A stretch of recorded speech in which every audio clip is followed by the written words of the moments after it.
know we say, how did he know Trump was golfing? Let's just assume that he took a wild guess and was. How did he know that that particular part in the tree line that he went to, there wasn't going to be cameras facing that direction? How did he know there wasn't going to be no drones in the air? How did he know no dogs were going to be sniffing in that area? Like, it seems like he just picked the right spot where he knew there was no cameras going to be seeing him for more than 12 hours. I mean, that seems kind of suspicious. Yeah, look, I think your point is logical, right? And it's not even like baseless because every single real plot against the ex-president has, in one way or another, had the fingerprint of some sort of intelligence agency associated to it, right? From Crossfire Hurricane to the 51 intelligence officers suppressing the Hunter Biden laptop story in 2020. You also had reports during January 6th of various Fed informants involved in that whole fiasco. Then you had the impeachment 1.0, where you had this CIA affiliated individual leaking phone calls. Then, of course, you had the first assassination attempt where they're revealing information that he had encrypted bank accounts or some sort of affiliation with groups abroad.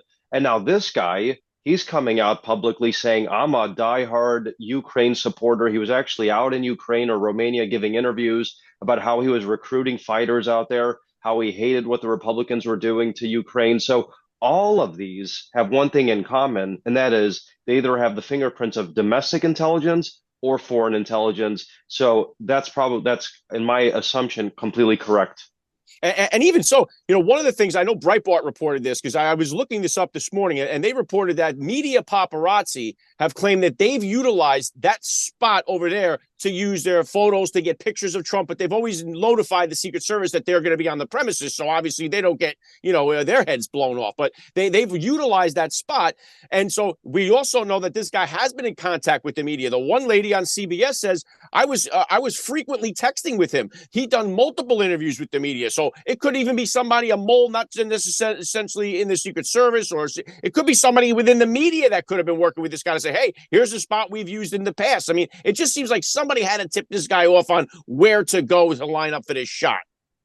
Yeah, look, I don't think this guy acted alone. I think at this level, and especially this kind of preparation that went into what you're describing right here, either somebody tipped him off, either there was a mole, or a combination of the two, right? Fortunately, Secret Service acted in a timely manner. The president is safe. That's the priority. We want to make sure that President Trump and his family are safe and secure. That, of course, did happen. The president later came out on Truth Social and posted a defiant post like 0 for 2, meaning you've tried twice, you can't get me. So I love the defiance, but also this is a dangerous moment in American history.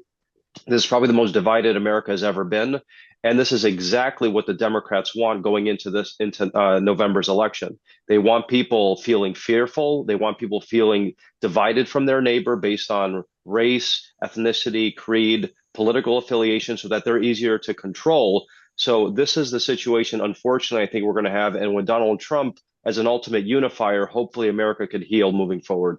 Yeah, well said, George. And just to get to the more of the Ukraine ties into where I know you wrote the book Deep State Target. Obviously, you know more than anybody about the Russia gate, Russia collusion. When you've had the media talking about the Russia gate, Trump is Putin's puppet. And if you are a Ukraine loyalist, like this guy obviously was, he's going over to Ukraine, recruiting the freaking Taliban to go fight over there. This guy was a Ukraine maniac. And so when you're telling everybody that, Trump is Putin's puppet, if Trump gets in, he's going to seek a peace deal and he's going to give Putin everything he wants. So this guy is obviously radicalized to go and say, hey, Trump is our biggest threat. The money train's going to stop and everything's going to be over. So you got a guy like this. I mean, it seems like the Russia play could have been very big into how the media combined with this guy's craziness for Ukraine could have created a disaster.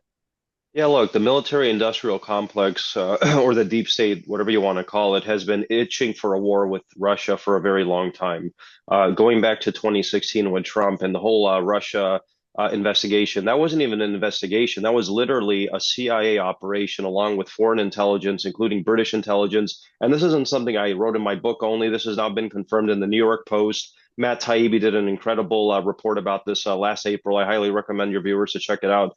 So when it comes into the whole Russia narrative, of course, anything that went against promoting peace with Russia and the United States, like Donald Trump wanted to, or even being a tough negotiator like Trump wants to be now and before, that goes against the narrative. So of course you have people radicalized based on what the mainstream media says, that Trump's a Putin puppet, that Russia's the biggest threat to America. Remember when inflation was at a 40-year high? They were blaming it all on Putin. That wasn't too long ago. That was about a year Yeah. ago. Everything was Putin's fault. So when you put all of these factors in together and the radicalization and people wanting to be part of something bigger than they are, especially losers like this guy, that's like a ticking time bomb waiting to go off. And that's exactly what just happened here. So cut the negative rhetoric, the hateful rhetoric, and stop this nonsense about supporting Ukraine as part of this global international peace structure that benefits America. Because at this point, it simply doesn't, and American soldiers are likely heading into World War III the way we're going.